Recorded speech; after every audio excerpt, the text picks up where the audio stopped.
So I will speak about the big lesson from particle physics. So the first thing is this fantastic discovery that has been made last year, and about the Higgs on the LHC. And as far as I know, I am not so old, but as far as I know, this is the first time in high energy physics history that computing is directly acknowledged as a major component of a major discovery. And this was underlined by the CERN Director General, by the experiments spokesperson, and it was mentioned that computing was as much important as the accelerator, as the experiment, as the analysis. And this is really this computing infrastructure, which is the LHC computing grid. One thing which is also very interesting here is that the people had enough confidence in the system, I mean the data handling and the pipelines, to include data acquired 3 weeks before. And I think this is really the first time I see that in high energy physics. So I was speaking about big data here. So this is 15 petabytes per year of raw data. This number is multiplied by a certain factor because you are processing this data. You have to take into account the simulation, which is huge. So for instance, to give a number, Atlas only have 70 petabytes of data on disk available for analysis worldwide. So I think that yes, it is big data. Of course, if you compare to Google, to Facebook, to NSA, as you said before, I'm not sure that it is so big. But in my opinion, you can start speaking about big data when the data becomes your main problem in processing. And I think that we can learn something from this model. We cannot transfer this model directly to astroparticle and astrophysics, but we can learn something, and I will try to explain why. So just to introduce what is the LHC computing grid, so this is based on a multi-tier grid system. So you have CERN, which is at the level 0, which receives the data from the 4 LHC experiments, and then the data are being transferred to 12 tier 1 centers in charge of storing this data, doing the reprocessing, getting the result from the simulation coming from other sites, and to distribute this data to tier 2 and to tier 3 centers where the analysis is done. I don't know exactly how many sites are contributing to this grid, but it's probably of the order of 1,000 sites worldwide contributing to the grid. And frankly speaking, if I remember back in something like 2005, 2006, I think that nobody would have bet that this system will be able to help finding the Higgs, including data taken 3 weeks before. It was really extremely complicated to put in place, and I will try to explain you what we can learn from that. So once again, to give you an idea of the complexity, this is taken from the Atlas dashboard, the monitoring from the Atlas experiment. And this is, I took this picture, I picked this picture yesterday, and this is the number of completed jobs for Atlas all over the grid during 30 days. And you can see that typically the number of jobs hits or exceed 1 million on a regular basis, and it never comes below 700,000. Typically, you have 150,000 jobs running in parallel anytime. So now you have 150,000 jobs running somewhere worldwide in order to process data for Atlas. Here you can see all the sites contributing to this grid. So this is really an enormous amount of jobs. The second point is about the network. If you go at CERN, you will probably have the occasion to visit the computing center. This is very nice, very interesting, but probably the most impressive thing that maybe you will not visit, but the most impressive thing is the network area. It's not so large, but here you have all the switches and connecting all the optical equipment connecting CERN to the outside world, mainly to the tier 1 and tier 2 center all over the world. So this is a picture of the what is called the LHC optical private network, CERN in the middle, and all the 10 gigabit dedicated connections to the tier 1 center all over the world. And you can see that some centers are also connected all together in order to provide redundancy. So for instance, if the link is broken between CERN and CCI into P3 in France, then the data can go to KIT in Germany and then coming back to CCI into P3 through this link. This is also a random plot of, not so random, this is over 1 year of the LHC optical private network traffic between CERN and the tier 1s during 1 year. What you can see here is that you can have a bandwidth up to almost 50 gigabit per second use, and it never go below something like 10 gigabit per second. So the conclusion of that is that with this model, we are definitely capable to move a large amount of data between sites. Bandwidth of 100 gigabit per second are now available on the shelf in production. This will have a huge impact on data distribution capability. And to explain that, that this really exists and can be operated, CERN now has a tier 0 extension in Budapest, and the tier 0 extension is connected through two links at 100 gigabit per second. Just one warning here, beware of the latency. The finite speed of light makes that between CERN and Budapest, I think that you cannot go below something like 150 or 200 milliseconds of latency. So if you are transferring a very big amount of data, very big chunk of data, this is not a problem. If you start accessing small chunks of data randomly, then you are hit by this latency problem, and you can have 1 terabits per second. There is nothing you can do about that, against that, sorry. The model has evolved during the time. So at the beginning, it was a monarchy. That was a so-called monarch model. With tier 0 speaking to tier 1s, tier 1 speaking to a cloud of tier 2, of tier 2s. This was really not flexible at all.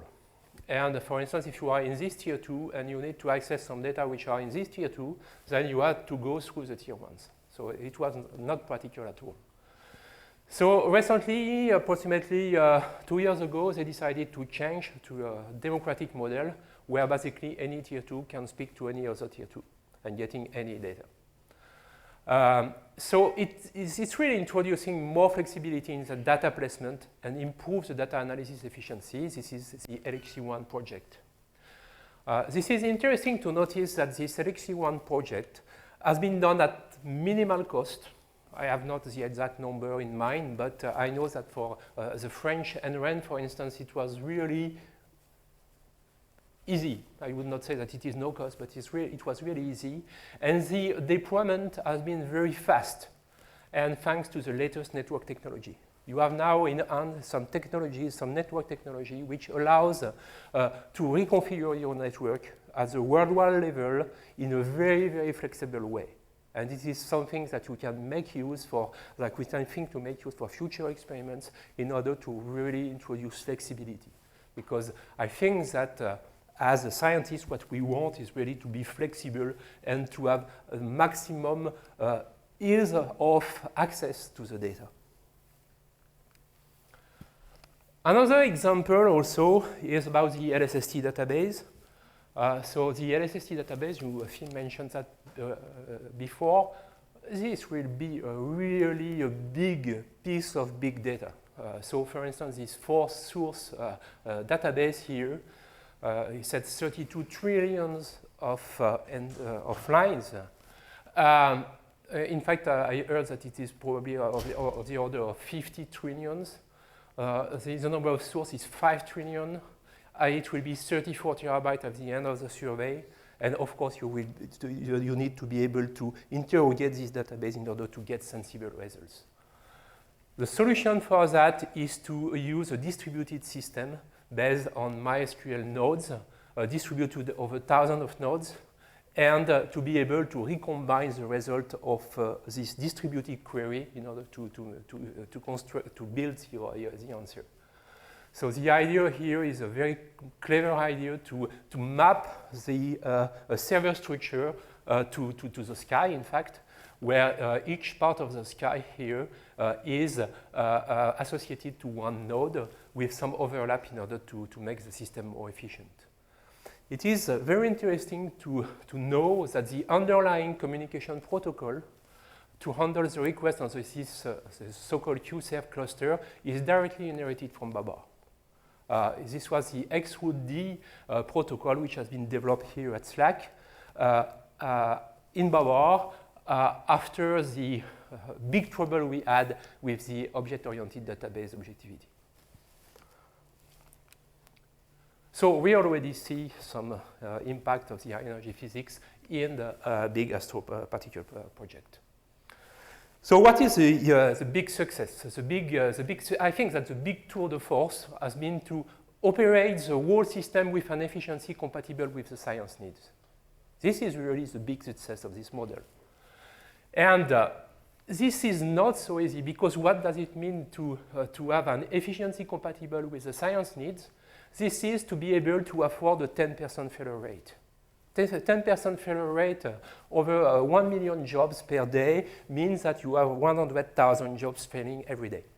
And you have to handle, this is life, and you have to handle this. So the LHC experiment have built first a global coordination between thousands of sites over the world. This is really a big human investment in order to have this in place. They implemented monitoring. They developed a lot of monitoring tools just to be able to understand what's happening on the system. There is an automatic incident detection and tracking. There are bookkeeping tools, because if you have 10% failure rate, it means that you have to remember which job has failed, why, and which job has to be resubmitted. If you have to do that by hand, it's just impossible on such a number of jobs. A very big system resilience, is that English? Resilience, yes, okay. And I was confused at some point. And fault tolerance.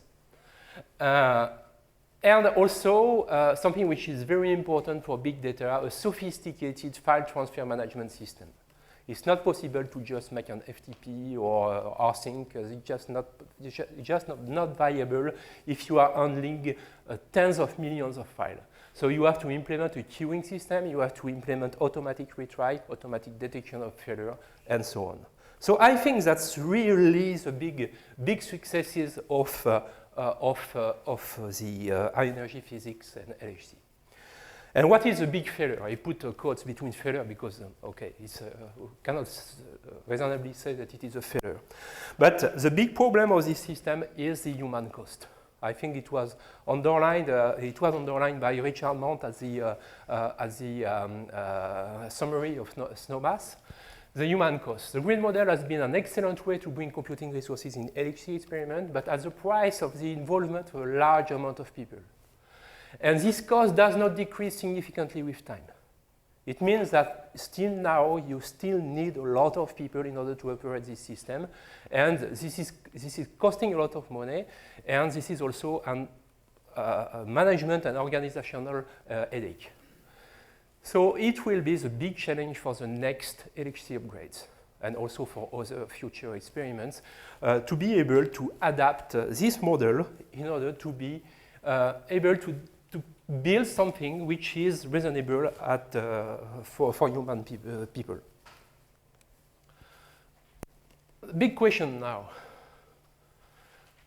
When I try to translate this model to astro particle experiment, The question is, what is the correct multi-tier model for the next generation of astrophysics astroparticle experiments? So is it possible to invent a model where there is this hierarchy of sites, big sites handling large amount of data, and smaller sites accessing smaller chunk of data, and flexible enough in order to make good science? So it's clear that there will be a few large computing centers for data release processing. At the moment, for LSST, for instance, it's foreseen to have one site at NCSA, which would be really big, and probably one site in France processing half of the data. You don't want to have too many large sites, because the complexity is really increasing when you add more sites. You will have some smaller centers for algorithm pipeline improvement with limited reprocessing capability. So it's clear that you need to have that. You need to be able to have access to a significantly large amount of data in order to improve your algorithm. And as much flexibility as possible for science. So you want to have easy data access, so it means that you want to have good networks. You need to have an interconnectivity of the site, which is really very good. And you probably need to have some cloud for resource elasticity. And once again, I insist on this fact, this elasticity here is related to the flexibility.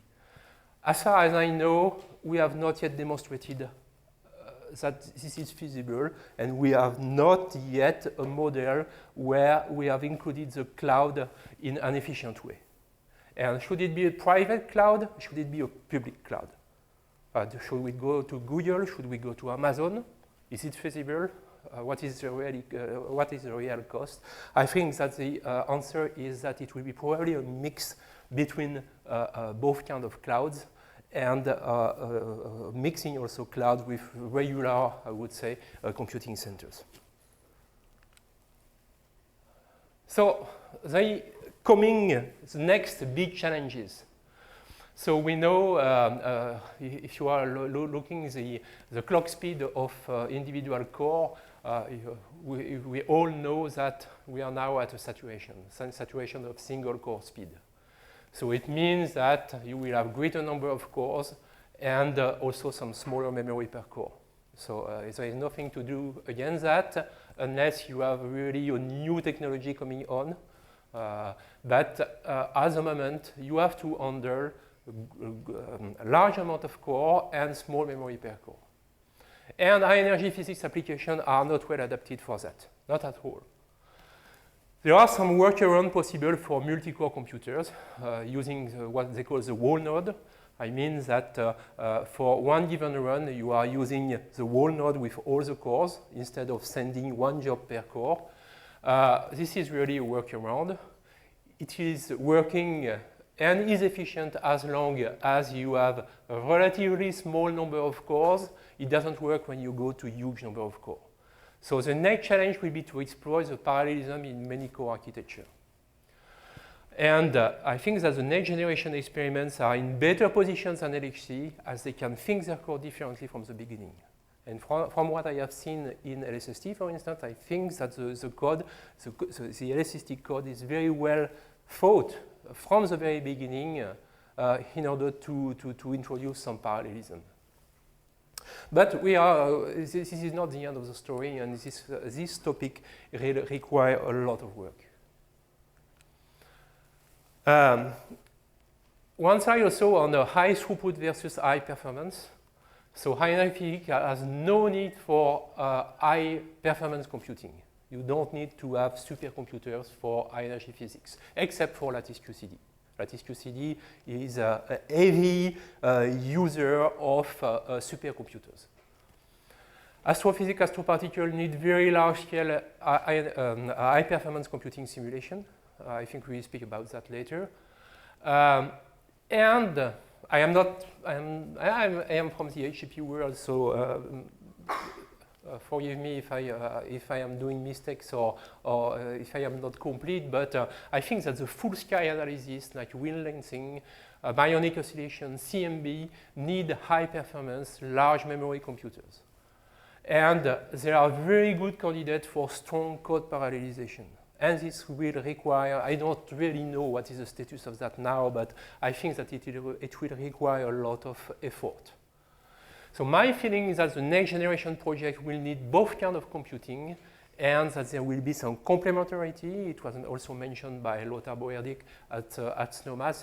There will be some complementarity between both kinds of computings. So we have a large cosmological simulation, which is an input for the image simulation and photon tracking, as mentioned by Phil in LSST4SIM, for instance. Then you have the image processing. You have the catalog databases. Here you don't need supercomputers. You really need to have a very high I/O. And then you have this full sky analysis where you will need some special kind of computers. You cannot do that on a cluster of PC. It's clearly not suited for that. And somewhere you have to put some GPU or coprocessors for specific applications. And I think that we can probably branch this here in the image processing. We can put some GPU coprocessor in the image simulation. For the large cosmological simulation, I don't know. I think it's more a matter of really high performance computers. So my conclusion is the following. So we had clearly a big success of the grid model for the LHC computing. We definitely know how to handle and move large amount of data. And I think that the next generation experiments should not be shy about moving data. We know how to move data and how to keep track of these data transfers. And my personal feeling after a few months in LSST, I think that LSST is far too shy about this. And the expectation for 2020, 2021, when I see data links of 40 gigabit per second, I think it's really too small. We really need to foresee a model where we move large amounts of data. And the main difficulty of the LHC grid model is its human cost, and this is really a problem. In fact, at the beginning, this grid model has been invented in order to decrease the apparent cost of the computing. I mean that it was not possible to imagine investing tens of millions of euros at CERN just for LHC computing. So at that time, there was a grid model floating around, and they used this model in order to distribute the computing and in some sense to hide the computing cost in several countries.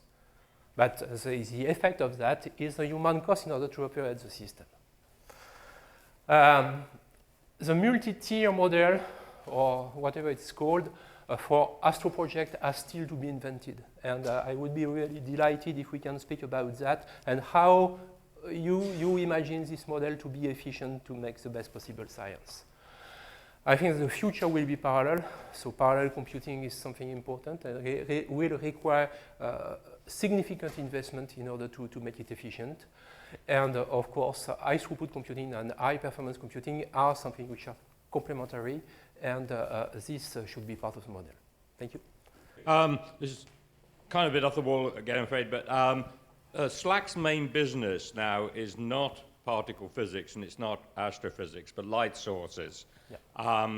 And they're ambitious already. We have things that are taking images at 100 hertz, there'll be a kilohertz basically image taking, enormous data flows. Do you have any perspectives, or other people in the room have any perspectives on the computing challenges they are going to have to confront relatively soon? Not really. You mean for LCLS, I guess? Yeah. Well, LCLS, yeah. But there are other light sources as well. Other light sources. And I'm impressed by the data flow associated. Yeah. The data flow is probably large. I think one of the problems is also the complete change of mind that should be operated in this community. Because LCLS or light source people is a community where typically you come with your CD and or your DVD or your pile of DVD, I don't know, and then you copy the data and you bring them over. So there is a complete change of mind to be operated in this community, and that will be forced because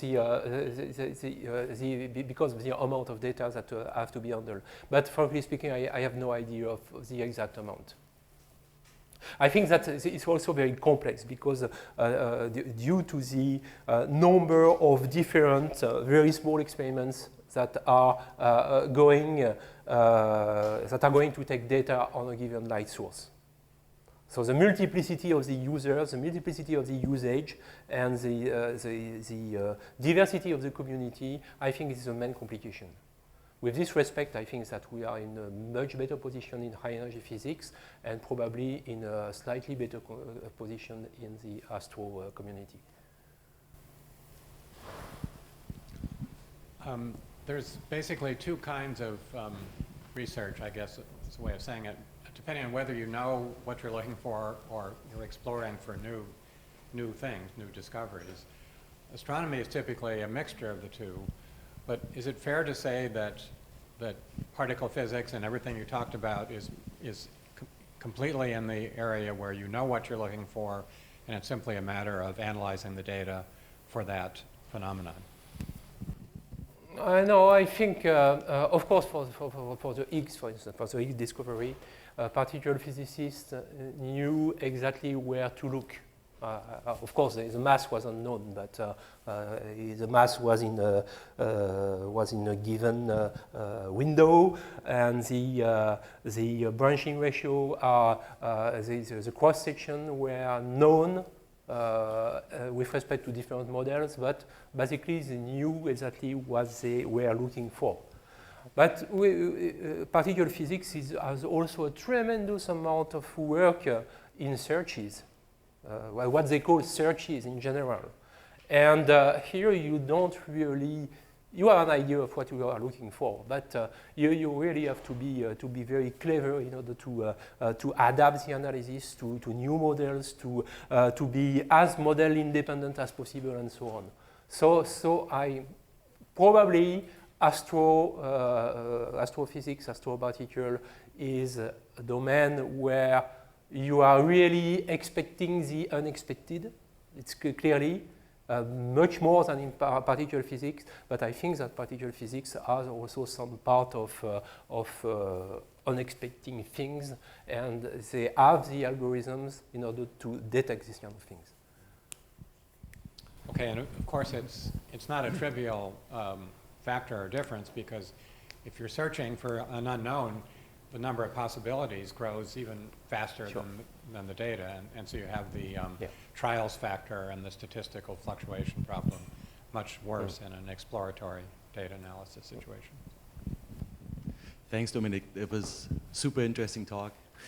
Hi. I'm everywhere. Actually, two questions. Sort of one is a sort of simple one. I mean, I guess a petabyte at the moment costs maybe $500,000 or so in a disk storage system. If we sort of extrapolate, this storage system is typically this is 30 cents per gigabyte. And so if we extrapolate forward in time for LSST area, like how much should we save if we wanted to store a whole copy here? There is, I have, frankly speaking, I have not the exact number in mind, but there are models for that. Yeah. This is also the problem of working on a so long time scale, because for the disk, for the disk storage, I think that we have a reasonable idea. I think for the CPU, we clearly don't know exactly what will happen within 12 or 13 years. But I mean, if you take the usual scaling, so we have a model. But basically, for disk, this is relatively easy. I think that they are doubling the capacity every 3 years, approximately, and 1 year, I think. So per cost for hardware? I don't think so. If you are integrating over a longer time period, then the density, I think, is doubling every 2 to 3 years, if you want. Then you have to take into account the fact that as the density is increasing, the access time is increasing.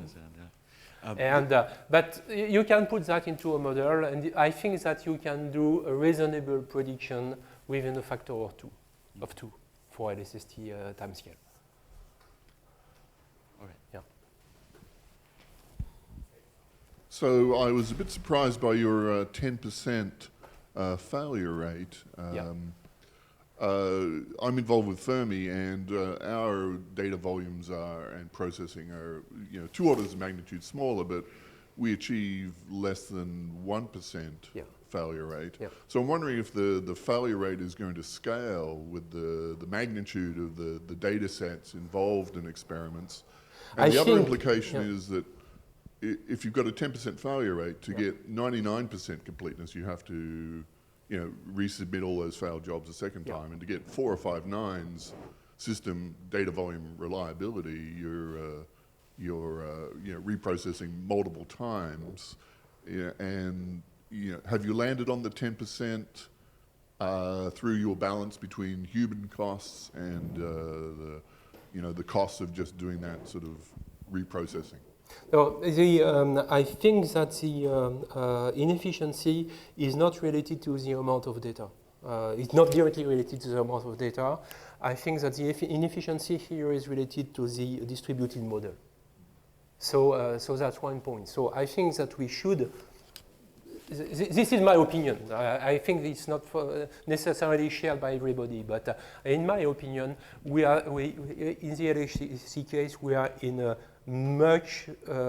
too complicated model. And this is the main part of this large failure rate.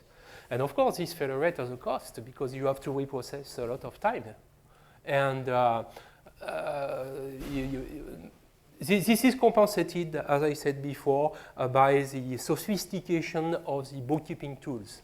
Basically, when a job fails, this is detected by the system and it is resubmitted automatically, and it is resubmitted as long as it is failing. So for the as a user level, you don't really see it. But of course, this has a cost. And if you could imagine to have a system which is 99% efficient, then I think at the LHC scale, it will be millions of euros of saving. But I am not blaming LHC. This is just like that. This is a model that they had to take for many reasons, and it was probably the best choice at that time. But we have to learn about this fact and know that if we are going to something which is too complicated, then we will have to handle this kind of failure rate. There is nothing to do against that. Okay. One last question. Well, Stuart. In particle physics, we typically have some very low-level filtering of the data stream, some triggering systems. So we're throwing away some data all the time that could potentially be interesting. In astronomy, we really don't like to do that. Do you foresee any areas where there will have to be some kind of triggering system in astronomy data streams? I don't know. That's a clearly interesting question. And it's certainly a question that we have to think about with such amount of data. Yeah, I'm thinking about all the transient alerts that will have such a vast capacity. It's clear that I was absolutely astonished by this 1 million alert every night. I am new in the project, but I clearly don't understand how human beings can handle these kind of things. Of course, it will be filtered somewhere, but it means that you will have to put to branch some trigger somewhere for people doing supernova, or I don't know, or comet searching. But you will have to have a very good trigger, otherwise you will be overwhelmed by the data. Yes.